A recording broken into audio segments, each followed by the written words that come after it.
Market yard కమిటీలో nominated పదవుల నియామకానికి తెలంగాణ ప్రభుత్వం మార్గం సుగమం చేస్తుంది. రాష్ట్రంలో గత ప్రభుత్వ హయాంలో ఏర్పాటైన 123 మార్కెట్ యార్డుల కమిటీలను రద్దు చేస్తూ ప్రభుత్వం ఉత్తర్వులు జారీ చేసింది. అవి ఖాళీ అయిన తర్వాత రాష్ట్రంలోని మొత్తం 197 మార్కెట్ యార్డులకు కమిటీలను ఏర్పాటు చేస్తామని రాష్ట్ర వ్యవసాయ మార్కెటింగ్ శాఖల మంత్రి తుమ్మల నాగేశ్వరరావు తెలిపారు.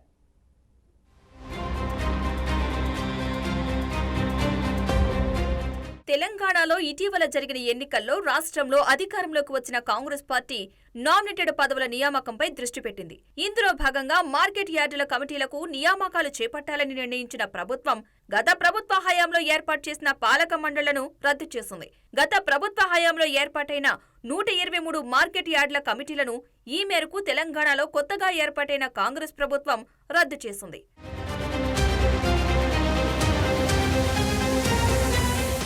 మార్కెట్ యార్డు కమిటీలను రద్దు చేసిన తర్వాత వాటితో పాటు మొత్తం తెలంగాణలోని 197 మార్కెట్ యార్డులకు కమిటీలను ఏర్పాటు చేస్తామని రాష్ట్ర వ్యవసాయ మార్కెటింగ్ శాఖ మంత్రి తుమ్మల నాగేశ్వరరావు ప్రకటించడంతో ఆశావాహుల్లో సంతోషం వ్యక్తమవుతోంది. నామినేటెడ్ పదవులు ఆశిస్తున్న పార్టీ నాయకులు ఈ మేరకు పార్టీ పెద్ద నాయకుల దృష్టిలో పడే ప్రయత్నం చేస్తున్నారు.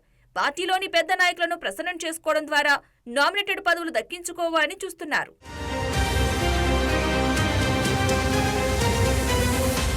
తెలంగాణలోని మొత్తం 197 మార్కెట్ యార్డులకు కమిటీలను ప్రకటిస్తామని ప్రకటించిన మంత్రి తుమ్మల నాగేశ్వరరావు వాటికి పునర్వైభవం తెచ్చేందుకు ప్రభుత్వం కృషి చేస్తుందని చెప్పారు. కొత్త మార్కెట్ కమిటీల్లో నియమితులయ్యే చైర్మన్ పదవుల్లో అన్ని వర్గాల వారికి సముచిత ప్రాధాన్యం కల్పిస్తామన్నారు. చిన్న, సన్నకారు, సాగు రైతులు, పాడి రైతులు కొత్త కమిటీల్లో సభ్యులుగా ఉంటారని మంత్రి తెలిపారు. ఈ మార్కెట్ కమిటీలకు ధరల నియంత్రణ, వ్యవసాయ ఉత్పత్తులు, దిగుమతి, ఎగుమతి వివరాలు, మార్కెట్ యార్డుల నిర్వహణ వంటి బాధ్యతలు అప్పగిస్తామన్నారు.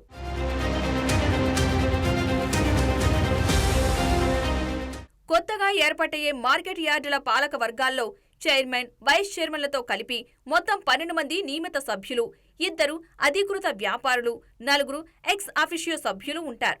వీరంతా కలిపి కమిటీలో మొత్తం 18 మంది ఉంటారు. పాలకవర్గం పదవీ కాలం 2 ఏళ్ల పాటు ఉంటుంది. అయితే ప్రభుత్వం వీరిని 2 దఫాలుగా 6 నెలల చొప్పున పొడిగించే అవకాశం ఉంటుంది. మొత్తం 197 కమిటీల్లో వేలాది మందిని నియమించే అవకాశం ఉండటంతో ఆయా మార్కెట్ల పరిధిలోకి వచ్చే నాయకులు, ఎమ్మెల్యేలు, మంత్రులు పార్టీ సీనియర్ నాయకులను ప్రసన్నం చేసుకునే దిశగా ప్రయత్నాలు మొదలుపెట్టారు.